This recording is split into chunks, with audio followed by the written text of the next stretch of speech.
What's up my gang? Welcome to hood. Pune चिरिप करा देखो वंडर डूड मेरे को गैंग साइन दे रैम नहीं सिर्फ दिल चिढ़ बजू जब भी हम बचता उड़ में लव यू ऑल होता मूड What's up my gang? Welcome to hood. Pune चिरिप करा देखो वंडर डूड मेरे को गैंग साइन दे रैम नहीं सिर्फ दिल चिढ़ बजू जब भी हम बचता उड़ में लव यू ऑल होता मूड उड़ के बाहर रुक के कॉल करे मेरे को मेरे डूड कहने की बात पहले रैप पे मगरू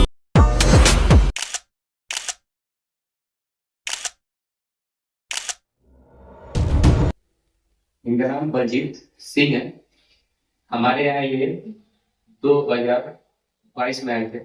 लॉकडाउन के में 5 लड़के और उन्होंने उस समय से तैयारी किया।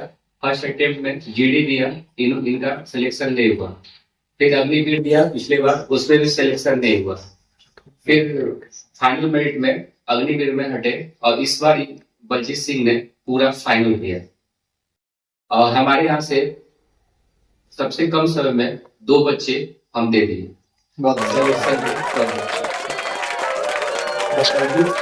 मुंह से ही जानेंगे कि हमने हमारे यहाँ क्या फायदा इनको मिला है और क्या नहीं मिला है।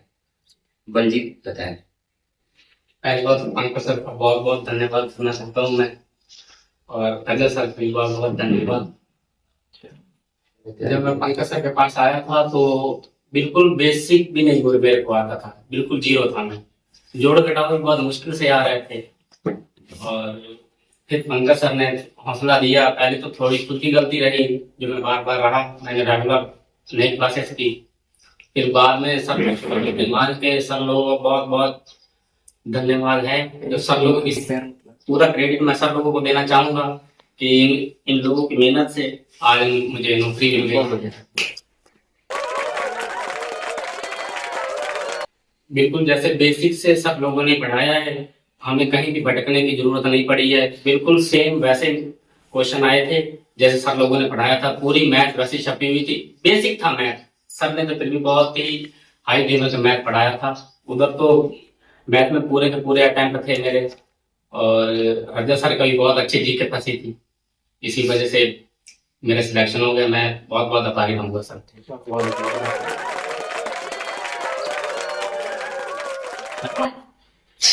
हम भी बना ले तो हाँ बनाओ।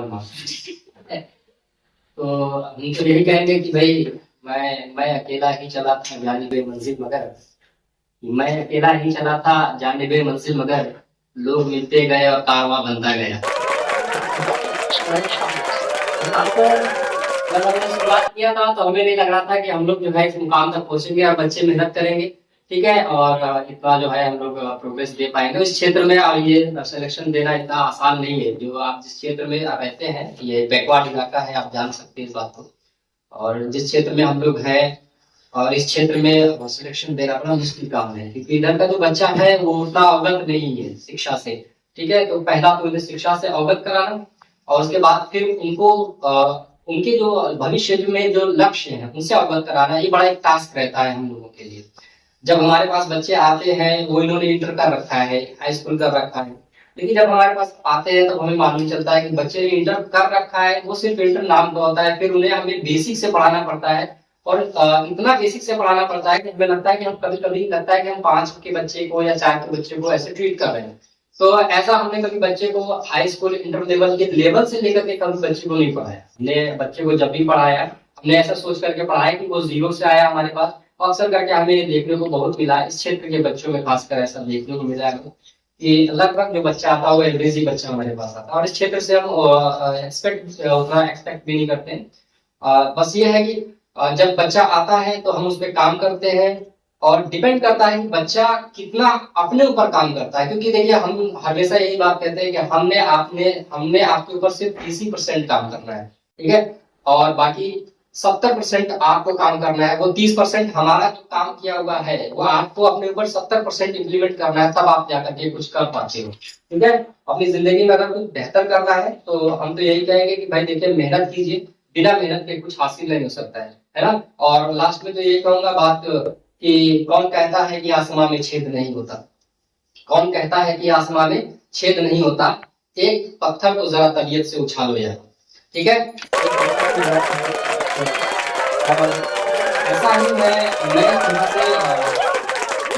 समझ सकता हूँ जहाँ तक कि जिस क्षेत्र से ये बच्चा आ रहा है उस क्षेत्र में ऐसा करना जो इस बच्चे ने किया है ठीक ही है।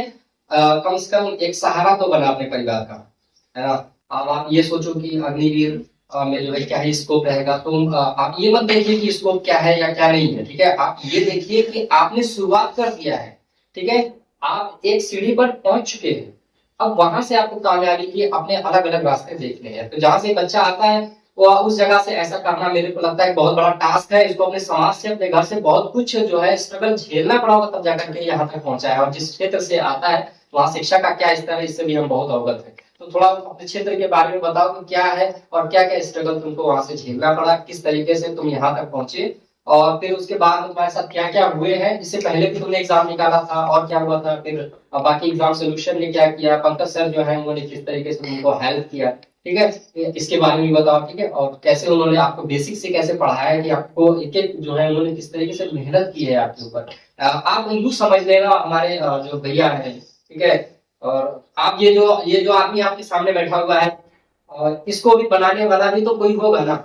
हमने कहा था नहीं, वो क्या कहते हैं कि मेरे हाथों के तरह से हुए मिट्टी के सनम, मेरे हाथों के तरह से हुए मिट्टी के सनम, आज भूखानों में भगवान बने बैठे हैं। तो ये बस जो है भैया का जो है हम कह सकते हैं कि उनका जो है कर्म है, या आप ये कह लो कि उनका जो है हम लोग पे एहसान है, ठीक है। कि हमको भी उन्होंने बनाया, मतलब कौन जानता है कि हम कौन है ना। और ये जो टैलेंट है आप कहीं गुमनाम कहीं अंधेरे में पड़ा होता तो वो लेकर के आए, खींच करके आपको आपके सामने ला करके हमको खड़ा किया। और अब जब हम खड़े हुए ठीक, तो अब आपके जो है सिलेक्शन आपको दिख रहा है। आशा करेंगे कि हम उनके भी, ये जो बच्चे यहाँ बैठे हुए जिस आशा से बैठे हुए, हम उनकी आशाओं पर भी खड़े उतरे।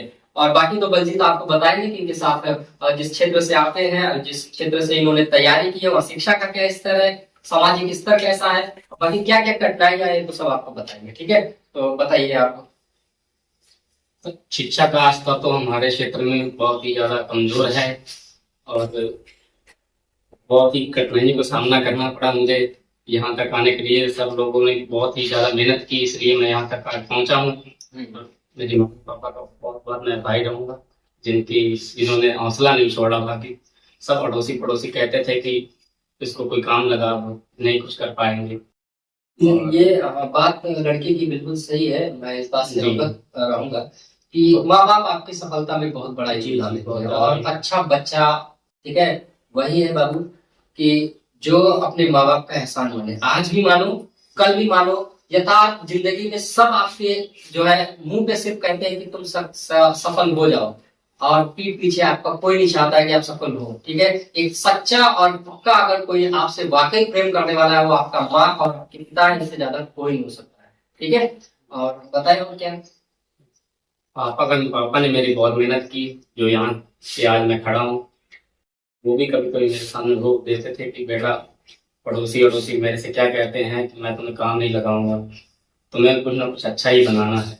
बहुत बहुत आभारी रहूंगा। और बाकी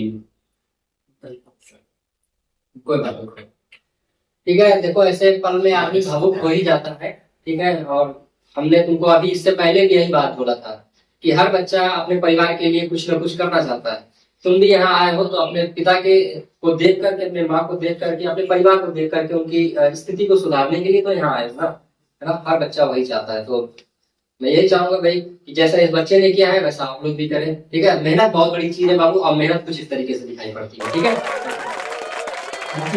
किसी बच्चे को अगर कोई मशवरा, जैसे फिजिकल में ग्राउंड पे जाते हैं, जैसे तो अंदर का डर है वो कैसे खत्म करे, कहाँ फिर डर लगता है हमेशा कैसे निकलेगा कि नहीं निकलेगा, वो डर कैसे खत्म करे। ज्यादा से ज्यादा बच्चों में दौड़ो, जितना हो सके। जैसे 4-5 में प्रैक्टिस जब भी करो, 4-5 लोगों में ही करो, और वहीं पे अपना डर खत्म करो। अंदर ये सोचो ही ना कि मेरा सिलेक्शन होगा या नहीं होगा, बिल्कुल हौसला मत हारो। मेरे तो हमेशा डर बना रहता है, होगा कि नहीं होगा। नहीं तो होगा, 100% होगा, मेरा भी नहीं होगा। मैं इतने दिन मेहनत किया हूँ, किस लिए की होगा, जरूर होगा। थैंक्स।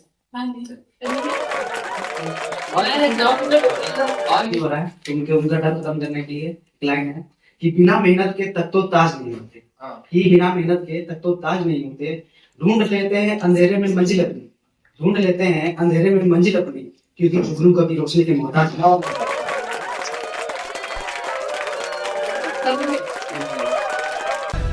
जीत की हवस नहीं, किसी पे कोई वश नहीं, क्या जिंदगी है ठोकरों पे मार दो। मौत अंत है नहीं तो मौत से भी क्यों डरे, ये जाके आसमान में दहाड़ दो। आरंभ है प्रचंड बोले मस्तकों के झुंड, आज जंग की घड़ी की तुम गुहार दो।